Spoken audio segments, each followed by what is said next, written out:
जय जिनेंद्र। मैं श्रीमती वर्मा और हम आगे बढ़ते हैं भगवान पुष्पदंत सुविध्यनाथ की पावन जीवन कथा के 6 अध्याय की ओर। पिछले अध्याय में हमने देखा जब भीतर का प्रश्न स्पष्ट उत्तर बन जाता है तो निर्णय अपने आप जीवन का मार्ग तय कर देता है। आज वह क्षण आ गया है जहां निर्णय त्याग का रूप लेता है। तो आइए गंभीर और श्रद्धामय मन से इस पावन अध्याय में प्रवेश करें। अध्याय 6, मौन का व्रत, त्याग की अंतिम सीढ़ी।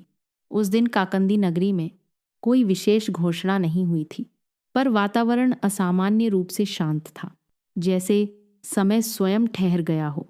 युवराज पुष्पदंत अपने कक्ष में खड़े थे।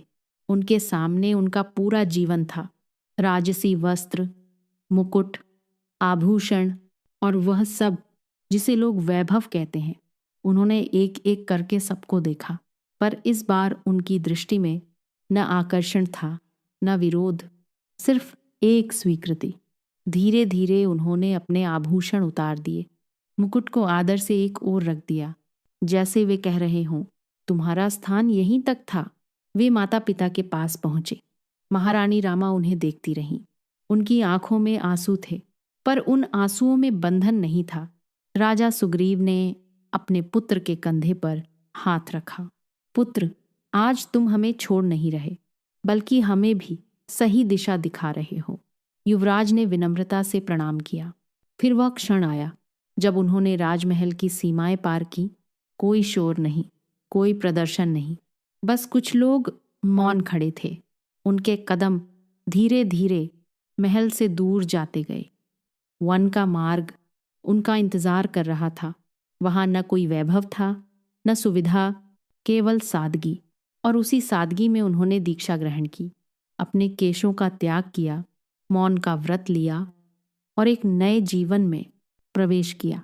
अब वे युवराज नहीं रहे, वे बन गए मुनि पुष्पदंत। उनका जीवन अब अत्यंत सरल था।